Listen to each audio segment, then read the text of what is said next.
All right, everyone. So it is a beautiful day here in New Jersey. We haven't had one of those in a little bit. It's been cold as hell and also raining and all that. So we are out today. We're actually doing this for the first time, but a little driving log, video log. And we're going to talk about reliability for the 270, mostly with my experience in B5 S4s, but just really talking about the block and the engine overall. Including, APB, BEL, and then the RS4 Azr Block. But before we get into all of that, definitely hit that like button. And also, we have Victoria here, and she needs to tell you to subscribe. So hit that like and subscribe. We really appreciate it.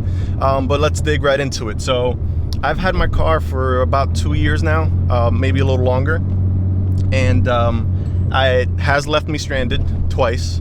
I've had things break. I've had to replace a lot of sensors and a lot of little things, but I would not say the car is unreliable. Both times that the car left me stranded were my fault.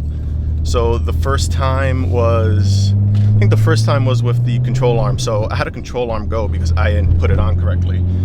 So one of the bolts loosened up. I forever now use Loctite on every single bolt that goes on suspension. So good hint there, just make sure to use that.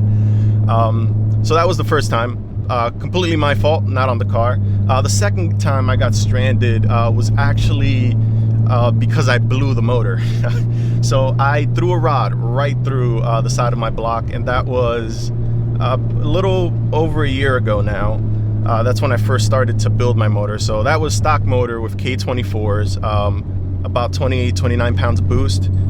Making some really good power, and I knew what I was doing was wrong for the block. At the end of the day, it's the wrong thing to do overall. It's just the engine's not meant to hold that power in its stock form, and I was fully aware of that, and I was pushing it to the extremes just to see where those extremes lied, and now I have that info. So safe limits for the block without internals for APB and BEL blocks is at the most about 450 to 500 wheel torque, and we'll probably be talking torque this whole time because that's really what busts rods. It's torque, not horsepower. So we'll talk in that torque number. But that went, like I said, about a year ago. So after that, I built the block. We used rods. What rod company do you have? Powder rods, new bearings, coated bearings. Everything new on the inside except for the pistons. So the pistons on the block are pretty stout. No need to replace them unless you're shooting for some very lofty power goals. So for example, my build right now, we have forged rods, coated pistons. Everything else is stock except for the heads. The heads are 2.8 heads because I wanted that better flow up top. And going from there, they're just the bolt-on mods you have for everything else you need for fueling and everything, exhaust and whatnot. From there, the rest of the block is completely stock. And with this build, we're pushing about 600 wheel torque at its peak. So about 600 horsepower as well, hopefully. We'll see what Brad can get going for us. And that's at the wheels. We're measuring this all at the wheels. So you got to account for loss coming through the entire drivetrain. It's an all-wheel drive car, old all-wheel drive car. So there's a lot of drivetrain loss there. So you can imagine how much power the engine's actually putting out in these circumstances. So that's there. So for the misconception that this car is unreliable, again, I would say it's a misconception. That's what I believe. It is a 20-year-old German car with advanced for its time electronics and advanced for its time motor.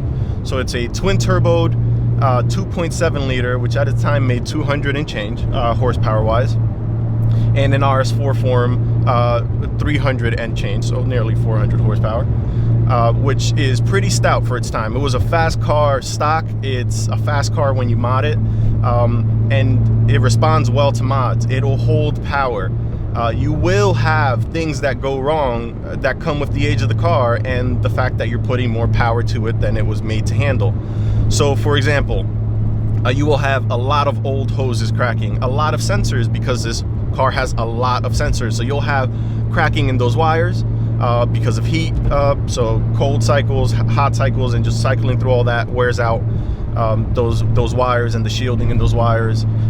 Same thing goes for plastics and rubbers in the car. A hose can only handle so many heat cycles of 200-degree coolant going through it and then cooling down, especially if you live in a cold climate. You have very big weather extremes. So the car's not unreliable. You just have to be prepared for it. The car was expensive at its time when it came out, so parts aren't necessarily cheap. Neither is labor for it. But if you're going into it and you think of it as a project, then I think it's a great project. If you're looking at it as a daily and you keep things as close to stock as possible, then I think the car can be a reliable daily. You just have to be prepared to spend money. One, because it's an Audi, it's a German car, parts are going to be a little more expensive, and two, because it's old and those parts are going to break. So I think people just need to be prepared for that when they do get the car, and not be expecting, the reliability of no offense to anyone who owns one, but of a Honda Civic or a Toyota Corolla, which those cars weren't performance cars. They're not pushing a lot of horsepower. Those engines aren't under a lot of stress. And there's not as many sensors and not as much complexity within them, not as tight a tolerance and all that. So it just leans to better reliability. Now, when you have a car that's a performance car, the reliability is cut down because you expect more from that engine and the car. Now, leading to that, things that break often. So first of all, the entire breather system. So, just replace it. It goes bad. It was made out of plastic. 034 and a few other companies make replacements for them. It's a thing that you have to replace. The plastic goes bad after a while. It cracks. You have leaks, vacuum leaks, boost leaks, all that stuff. So replace that. Old rubber hoses for both your boost lines and also for your coolant lines should be replaced. Again, they're going on 20 years old. These cars have 100,000, 200, 300,000 miles. Those are things that are gonna break, and it's expected and understandable that they do. So that's another thing that you should watch out for. Other things that do break, exhaust gas temp sensors tend to go bad. They're not cheap. They've gotten cheaper over the years. People are starting to get rid of them on their cars, so it's easy to find. So that's something that you have to keep in mind. What else do we have that goes bad? The crank position sensor. Crank position sensor is a pain to get to. Basically, your car won't run without it either. It's on the transmission, very close to where the transmission and the engine bolt together, right on the bell housing. And it reads your flywheel to see what your flywheel is doing. And that's how the car knows what RPM it's at. That's, basically how the car knows it's running. So that tends to go bad. That should be replaced when you have a chance. If you have an engine out service, if you're digging back there, just replace it. Sensors aren't expensive. It's like $40. You get a new one from Bosch, OEM, and now your car is that much more reliable. From then on, you should replace all suspension components if your car has 150,000 miles. It's just a given. They're gonna go bad. They're old. It's old rubber bushings with a ton of wear on them. They're gonna break with time, so you should replace them. Let's see what else we have. Another thing, of course, another sensor. So your MAF sensor. After a while, the MAF sensor will collect a lot of dirt and debris and whatnot, and it could go bad, especially if you have aftermarket filters like K&Ns, which will, release a bit of oil into your intake system pre-MAF, and that could coat your MAF sensor and, ruin it. So that's something you might have to replace. Coil packs as well. The ignition control modules that control your coil packs, those tend to go bad as well. If you're going to replace those, you might as well go with just like 2.0T coil style coil packs, and then just get rid of those ignition control modules altogether. Another thing to touch upon, especially when you're modifying your car and making more boost, is your diverter valves. Those should be replaced if you're ever thinking of going to anything past stage 2. And even for stage 2 cars, KO3 cars pushing good boost and good power should have those replaced. They're old, most likely on the car, and they're not the best, so just replace them. You could even do an OEM replacement and just get a better diverter valve, like for example the ones that came from the TTs. Often used on these cars and they work better, or just go with Forge or 034 or APR, whoever makes one that's decent quality. Just go with that. Again, these are parts that add up, and they can be a lot of money when you're replacing them all together. But these are things that have to replace on almost every car. It's just that they happen to be a little more expensive here, and there's two of them. There's two of everything on the car because it's twin turbo, so things happen to be more expensive. So that's my experience there. I mean, touching upon the blocks, the APB and BEL blocks, which are the most common 2.7T blocks. The S4s mostly came with APBs. The BELs are seen in A6s, all roads, and some other cars. Those two blocks are very similar.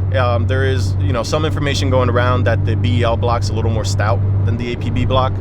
That might be true, might not be true. If there is a difference, it's not huge. Main weak points of the blocks are, and not necessarily not the block because it can be removed and upgraded, is the rods. So that's the first point to go on the engines.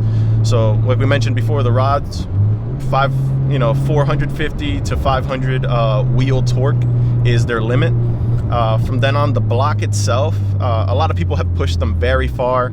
A lot of people have used girdles with them, and had a lot of power. But safe limits, probably around 600 to 700 wheel torque would be what these cars should be pushed to.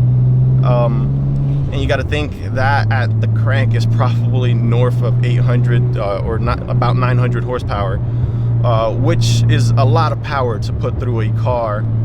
So again, that's a solid amount of power compared to a lot of the cars people modify out here, and it could be done relatively inexpensively if you do the labor yourself. So now moving on to the AZR block. The AZR blocks are more stout. These were worked on with Audi Cosworth, I believe. And the blocks are, they're poured differently. The casts are different. They're more stout. They hold more power. Those AZR blocks are better, but they're also more expensive because there's so many less of them out there. So you'll only find those in RS4s. If you live in the US like I do, you'll have to have those imported. Better for those guys in California because the shipping's a little less expensive. But for us here on the East Coast, getting them from Europe is a little harder. Getting them from Russia, definitely easier and cheaper. So that's that there. And that's really it about these cars. They are not unreliable, unlike everybody says. And for all those people who said they are unreliable, I honestly think you just are complaining about maintenance items on a car that haven't been done in over 20 years. How can you complain about something breaking after 20 years when it's a wear or maintenance item? I just think it's, common sense to replace these things when you can and when you're able to, or else they will go bad. They will break, and that's just what happens, especially when you're pushing more power. With that said, the KO3s on these cars do suck. Those, I will admit, are unreliable. I've seen people push them 300,000 miles, but most of us know that these things will start smoking at some point in their lives, which is a fair point. The turbos aren't the most stout part of the engine, and that's what people replace most often when they go stage 3. Well, that's what you replace when you go stage 3. So I will leave you with that. So thank you all for watching.